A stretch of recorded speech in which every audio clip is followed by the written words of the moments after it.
ամեն։ Ամեն։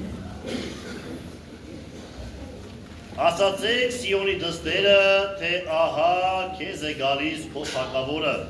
թեզ նստած էշի և էշի կուրակի վրա։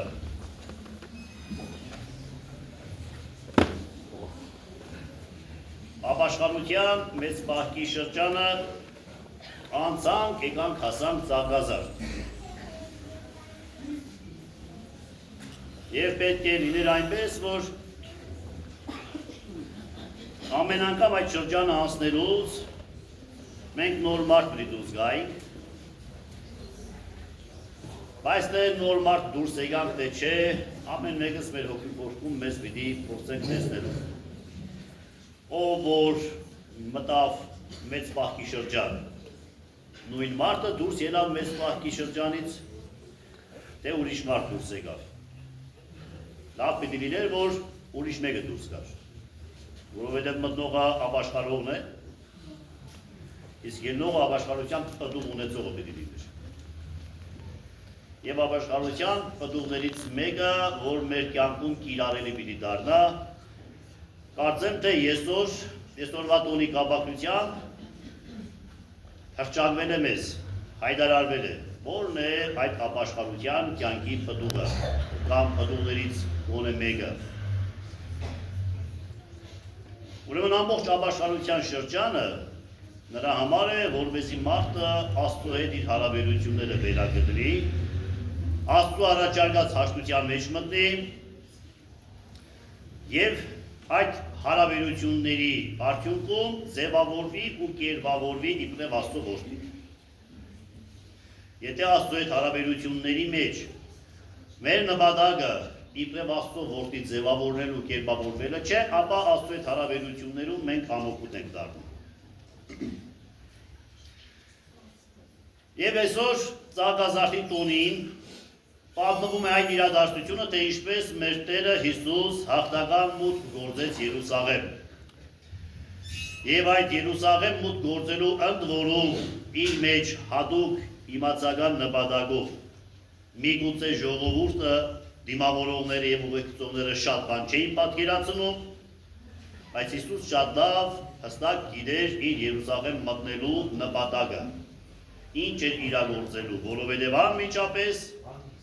ընդամենը մի քանի օրից պետք է մատնվեր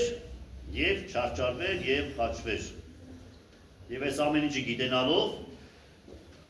եկավ դեպի Երուսաղեմ և ժողովուրդը նրան ուղեկցում էր։ Ուղեկցում էր ցնծությամբ, ուրախությամբ։ Այն ժամանակ միգուցե այսօրվա մեր նման շարժվելու տեղ չունեին, կանգնելու տեղ չունեին, բայց կենտրոնում իրենց հայացքի առաջ Հիսուսն էր, թագավորի պրև, սպասում էին մի թագավորի, սպասում էին թագավորության, նոր թագավորության։ Հենց նույն ժողովուրդը մի քանի օր հետո ուղղակի պահանջեց, որ երեք մենք թագավոր էինք հռչակում, մեզ խաբել է և իրեն հասնում է մահ, խաչի մահ։ Բայց այդ պահին շատ ուրախ, վերին աշճանի ուրախ, երևի թե մենք հիմա այդ նույն ուրախությունն ենք ապրում, որ Տերը գալիս է դեպի մեզ, որ Տերը գալիս է, ինչպես այն ժամանակ եկավ Երուսաղեմ, և Երուսաղեմում տաճարը մաքրեց, բոլոր նրանցից, ովքեր տաճարի մեջ գտնվում էին, ոչ տաճարի նպատակով, որովհետև հայտարարեց, թե իմ տունը աղոթքի տուն պիտի կոչվի, բայց դուք ավազակների ո՞րջ եք դարձրել։ Եվ կարծում եմ, թե մենք այսօր ուրախ ենք, որ Տերը գալիս է մեր տաճարը մաքրելու նաև։ Մեր անհատի տաճարը, մեր ներքին տաճարը, մեր հոգու տաճարը, որովհետև այնտեղ շատ բաներ կան, որ Աստծո տունը աղոթքի տուն լինելու փոխարեն դարձրել է ավազակների որջը։ Մենք մեր անհատական կյանքում գտնվում է մեր մեջ, Աստծո տաճարի մեջ, Սուրբ Հոգու տաճարի մեջ գտնվում է անձ, որը այդ տաճարը իբրև աղոթքի տուն չի օգտագործում և օգտագործում է իբրև ավազակի որջ։ Եվ ամեն մեկից մեջ այդ գտնվող անձը մենք ենք, մեր եսը։ Ուրախ ենք այսօր, որ Տերը գալիս է նրան դուրս հանելու, բայց մենք արդյոք դա ենք ուզում։ Մենք ուզում ենք որ գա եւ մեր մեջից մեր եսին դուրս հանի, որովհետեւ մեր եսը մեր մեջ վաճառական է։ Եվ չի թույլատրում, որ Աստծո Սուրբ Հոգու տաճարը լինի աղոթքի տուն։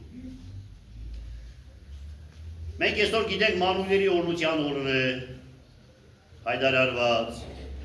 եւ ուրախ ենք, որ Տերը մեր մանուկներին պիտի օրհնի, ոնց որ օրհնեց 2000 տարի առաջ Երուսաղեմի մանուկներին եւ ասեց դրանց մի լրացրեք, նրանք պիտի օրհնեն, որովհետեւ գրված է որ ծածկերների բերանով անգամ պիտի օրհնվի այդ օրը Տերը։ Եվ այսօր մենք վերել ենք մեր մանուկներին, որ Տերը այդպես մեզ էլ ասի, հանգած չլրացնեք այդ երեխաներին, նրանք Աստծուն պիտի օրհնեն։ Բայց արդյոք մենք մեր երեխեքին մեծացնում ենք իբրև Աստծուն օրհնողներ։ Մեր տների մեջ մեր մանուկները զարգանում են իբրև Աստծուն օրհնաբանողներ, թե մեծանում են իբրև վաղվա ամենաագրեսիվ եւ էգոիստ, կարիերիստ մարդ։ Մանուկ հասակից քանի սերունդ է մեծացել եւ այսօրվա մեր երիտասարդ սերունդը, որ մենք տեսնում ենք, Աստծուն օրհնող ու փառաբանող սերունդ է, ինքն էլ իր ժամանակին ցանկազարդի օրը բերվել էր տաճար, որ Տերը օրհներ եւ ասեր, եթե անգամ դրանք լռեն, քարերը կաղաղակեն, մի լրացրեք, թողեք օրհնեն։ Բայց մենք այդպես չենք վարվում։ Հիմա էլ այդպես չենք վարվում։ Հիմա էլ այս փոքրիկները, որ մեր մեջ են, մեր գրգերի մեջ են, ուրախանում ենք, խաղում ենք, միևնույն աստիճանաբար մենք իրաց մեծացնելու ենք աշխարհին համապատասխան կարիերիստներ։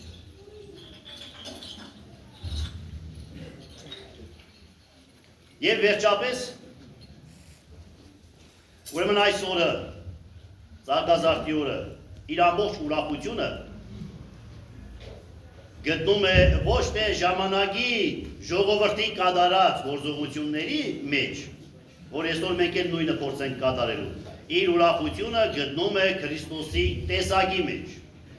որովհետև ասում է քո թագավորը գալիս է հեզ, որովհետև գալիս է հեզ թագավորը, որակներով տարբերվող,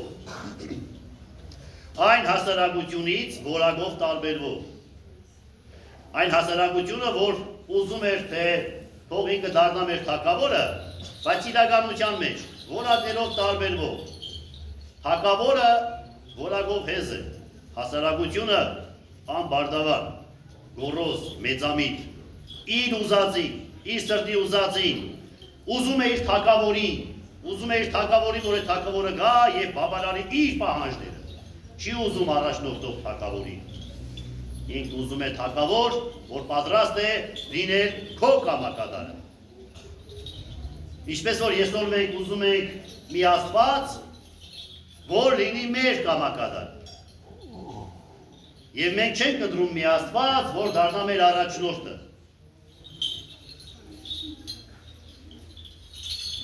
Ուրեմն այդ ապաշխարության պտուղի մասին, որ խոսում է, փաստորեն ստացվում է, եթե ապաշխարությունը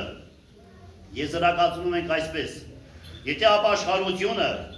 Աստծո հետ հարաբերությունների այն վերականգնում է, որի ժամանակ ես իբրև Աստծո որդի պետք է ձևավորվեմ, ապա Աստծո որդու որակի կրողը պետք է դառնամ, որը կոչվում է հեզություն, ինչպես որ հենց Տերը մեզ էլ ասեց ինձ նման եղեք, որովհետև հեզ եմ ու սրտով խոնարհ։ Հեզության թագավորություն է հարկավոր։ Հեզության հարաբերություններ են հարկավոր, որի համար էլ առաքյալը հենց այսօրվա ընթերցանության բաժնի մեջ ասում է. ուրախ եղեք Աստուծով, դարձյալ ասում եմ ձեզ ուրախ եղեք Աստուծով եւ թող ձեր հեզությունը հայտնի լինի բոլոր ժողովուրդներին։ Աստված մեզանից այսպիսի մի բան է սպասում։ Եվ այսօր եկել է մեր ուրախությունը լրացնել։ Այսօր հավաքել է մեզ ուրախության բերելու, բայց այդ ուրախությունը այդ կերպ չէ, եթե մեր հավաքական եւ անհատական ներքին հեզության որակը հայտնի չպետք է լինի աշխարհին։ Եթե մեր հեզության տեսակը իբրև գործ պետք է ժողովրդի համար չնկատելի դառնա, ապա մենք ուրախությունը չենք կարող ունենալ, այն ուրախությունը, որ բերում է Աստված։ Ուրեմն առաքյալն ասում է դուք ուրախ եղեք եւ դարձյալ ուրախ եղեք եւ թող ձեր հեզությունը հայտնի լինի բոլոր մարդկանց, որից հետո շարունակում է, ասում է հոգ մի արեք, մի տրդմեք, այլ աղոթքով եւ գոհաբանությամբ ձեր խնդրանքը թող հայտնի լինի Աստծուն։ Եվ Աստծո խաղաղությունը, որ վեր է բոլոր տեսակի մտքերից, թող մխիթարի ձեր սրտերը։ Առաքյալը այսպիսի առաջարկ։ Մենք ենք որոշող, այս առաջարկը ընդունենք, թե չընդունենք։ Ուզում ենք Աստծո մխիթարությունը, խաղաղությունը, ուզում ենք մեր խնդրանքները Աստծուն հասանելի եւ ընկալելի դառնան, ընդունելի դառնան, ապա մեր հեզությունը պետք է տեսանելի լինի եւ հասանելի լինի բոլոր մարդկանց։ Ուրեմն Զանգազարդի տոնի այսօրվա մեր պատգամը Հիսուս Քրիստոսի մեր Տիրոջ հաղթական մուտքը դեպի Երուսաղեմ եւ իր կատարած գործողությունների այս տոնական պատգամը այն է, որ հարկավոր է ընդունել Քրիստոսի հեզությունը։ Այն է, որ հարկավոր է այդ հեզության, հակավորության անդամը դառնալ։ Առաջարկում է Տերը։ Ուխտ կապենք։ Ասենք այո անձանք ամբողջ ապաշխարության շրջանը, խորհրդավոր կիրագիներով, ամեն կիրագին մեր կարեցածի չափով փորձեցինք հասկանալու, թե ուր ենք քայլում, եւ քայլում էինք դեպի քեզ, քայլում էինք անարագործու նման դեպի հայրական տուն, որպեսզի մեր որդիական կերպարը նկարագիրը վերագտնեինք։ Քայլում էինք եւ այսօրվա հանգրվանին Տեր, դու մեզին տարած եկար։ Դու եկար հեզ ու նստած էշի եւ էշի քուրագի վրա։ Եվ մենք հայտարարեցինք, որ դու մեր թագավորն ես։ Եվ դու ասեցիր, գնացեք ասեք Սիոնի դստեր, թե գալիս եք քո թագավոր։ Ուրեմն այսօր ուխտ ենք կապում, որ Սիոնի դստեր թագավորը, որը մեր թագավորը պետք է լինի, մեզ ընդունի իր թագավորության մեջ եւ դարձնի իր նման հեզ ու խոնար։ Եվ մեր հարաբերություններում, բոլոր հարաբերություններում, բոլոր ջանքերը գործադրենք, որ միմյանց հետ հեզությամբ եւ խոնարհությամբ դրսևորումներ կատարենք, որը արժանի լինի եւ տեսանելի դառնա ամբողջ աշխարհին, որի արդյունքում մեր խնդրանքը Աստծուն հայտնի կդառնա եւ Աստծո խաղաղությունն ու մխիթարությունը, որը վեր է ամեն մտքից ու բանից, կիջնի մեր սրտերը խաղաղեցնելու եւ մխիթարելու։ Եվ այժմ եւ հավիտյանս ամեն։ Ամեն։ Եթուր մեզ համարձակազայի բարբարով, բանալս մեր